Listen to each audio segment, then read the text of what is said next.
Ladies and gentlemen, I think we ought to start things off with a moment of silence for Two-Tailed Fox and Facet of Command. May it forever live on in our thoughts and memories. With that though, while I'm sure everyone's all hopped up on the new exotic class items currently, I gotta say, I've really been liking what I'm seeing out of the old Warlock Exotic Chest Piece, Mantle of Battle Harmony. Now, when it released a few years back, I was not a huge fan. Its provided buff felt redundant with the Charged with Light Armor mod system that we had back then, and it did have what I consider to be two functional flaws that really held it back. But all those things are now in the past, with the final shape doing away with the last pesky annoyance. And just a quick PSA before we get going, my friends over at the Garden Discord server wanted to extend an invite to any Guardians looking to play or just chat about Destiny with other players. So if you're looking to group up to get some of these cooperative missions done, or if you just want to be a part of a Destiny-centric community, the link is in this video's description. Pop in and see if the Discord server is a good fit for you. But just in case you need a brief refresher, Mantle of Battle Harmony is essentially a two-stage exotic. When your super is on cooldown, kills with weapons that match the element of your super will award bonus super energy. When your super meter is full, those same weapons will get a kill activated damage boost, and we might as well take a look at that side of things first. I am on my Prismatic subclass with a fully charged arc super and an arc weapon in hand. When securing a kill, 4x arc weapon boost appears on the left side of our screen with an 11-second duration. And this works in the exact same manner as our equipable surge mods. But since we are working with 4x instead of 3x, which is the most that we can get out of our boots, we do get a 25% weapon damage buff. The duration timer on this will be refreshed with subsequent kills, but it cannot be built up past 11 seconds and it does not compound with any surge mods equipped on our armor. And depending on the last time you equip this exotic, there is something important to note here. Before this was converted to work as a surge, swapping weapons would cause you to drop the buff. Even if you were swapping to another weapon with the exact same elemental affinity, it would immediately expire. That's not the case anymore though. That buff is persistent and transferable to applicable weapons. And that can be a really nice benefit if you are running multiple weapons sharing the same elemental damage type. Moving on to the super gains though, and this is the part that saw a really nice buff with the final shape. The cooldown timer was removed, which is kinda huge for this exotic. Every time you downed an enemy, there used to be a 2-second lockout on receiving increased super energy on kill. And it was extremely annoying because you did have to space out your kills to maximize the benefit of the exotic, which was complete nonsense as far as I was concerned. And I'm glad Bungie finally saw things my way and did away with it. This definitely allows you to get your super back up quickly in a more streamlined manner, either to use it or to hold it and make use of the damage buff. Great change. Also, Bungie noted here that the energy returns on kill were altered a little bit. Now, I honestly don't know where they used to sit, but I was planning on doing some performance-based testing with this anyway, which I have been running in the background. And to save you from having to sit through all of it, I'll just explain my process and the results. I do have middle of the road tier 5 intellect with Storm Trance as my super, putting the base cooldown at 821. Artifact mods are all cleared out, my prismatic fragments are all unequipped, and I'm not using anything to generate orbs of power. Even then, we're not going to have a completely clean test environment because super energy is generated in a multitude of ways, but I try to mitigate things when I can, and now we need to establish a control. To do so, I ran through this lost sector using only an arc primary, sightline survey, and timed how long it took for my super to come back up.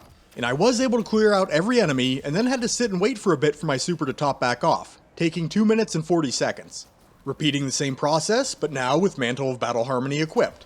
And I just barely cracked into the second wave of ads when my super came back up. 1 minute and 43 seconds in this case. Now is this a flawless comparison? No, it is not. Maybe I was killing more efficiently in one over the other. Maybe I took more damage on one run. There are definitely variables that can skew the results a bit. But I think it's good enough to give us a ballpark sense of things, and the exotic did save us about 1 minute from the control cooldown. Something else that I wanted to try though, an exotic primary, since they do inherently grant more super energy on kill. So, Trinity Ghoul.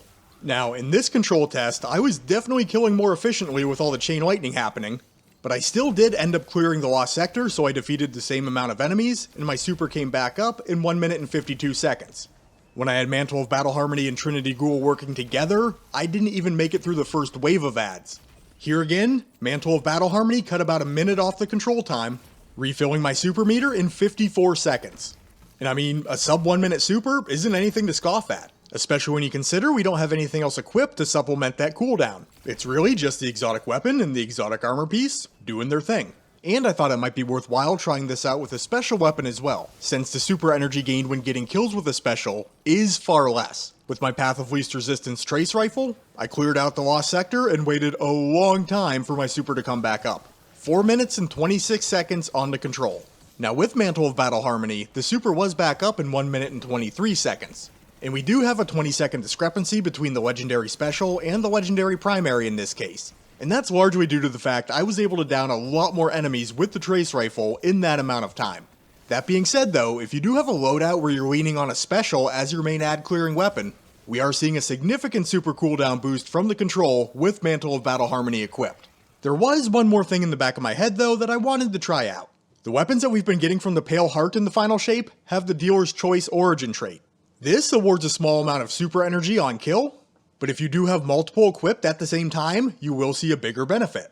So just for the sake of trying it out, 3 Pale Heart weapons, Mantle of Battle Harmony, and I will be switching over to my Stasis super for this one, but the base cooldown is unchanged. And I gotta say, the results were a bit surprising. And I'm just gonna let this clip play out once, keep an eye on the jumps that we're seeing in that super meter.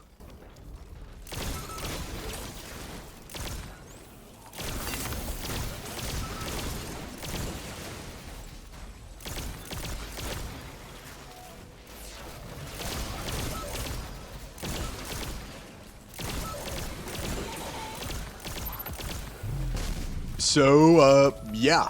I downed only 19 red bar enemies and had my super back up in 18.5 seconds.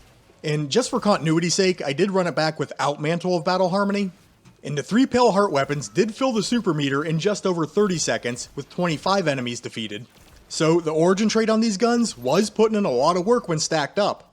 But I'd be lying if I said I wasn't at least a little bit excited to see that super cooldown go sub 20. Now, definitely keep in mind, the efficiency at which you can down enemies is going to be a huge factor in how quickly your super comes back up. I'm testing in a Lost Sector full of the trashiest of trash ads. I could sneeze on them and they would probably die. In high level content, where you are going to need to commit more rounds to down your targets, the numbers are not going to be quite as impressive, but they do have the potential to still be pretty good. And just basing this off feel and memory alone, it does seem like we are able to get our super back up a lot quicker with the removal of that energy siphon cooldown, which is great because you are getting to the point where you can make use of the damage boost a lot quicker. And in scaled up activities, where even your basic red bars can become a lot more threatening, being able to get those targets off the field in short order can be extremely important. 25% more damage can be a great starting point in helping you do so. And I say starting point because obviously you can pile other buffs on top of this. Like we talked about earlier, it functions in the same way as our equipable armor surge mods. So it compounds with Radiant, activity surges. You can multiply in any weapon bound damage boost. It'll up all the peripheral damage on your weapons, like Jolt, Scorch, Ignitions. And in the moment-to-moment gameplay when you don't really need to use your super, this is essentially free damage. But because we can get it back quicker, this does allow you to be a little more liberal with your super usage. So if you want to use it, or you gotta use it, it's nice knowing that it's not going to take all that much work to bring it back up. So all in all, I am really digging this exotic in its current state, and I do highly recommend any of my Warlock brethren out there, definitely give it a try if you haven't already. It's a good exotic that got a lot better with just one small tweak. But with that, Mrs. Ironworker has reminded me that the grass ain't gonna mow itself. So have a great day, Guardians, and I'll catch you on the next one.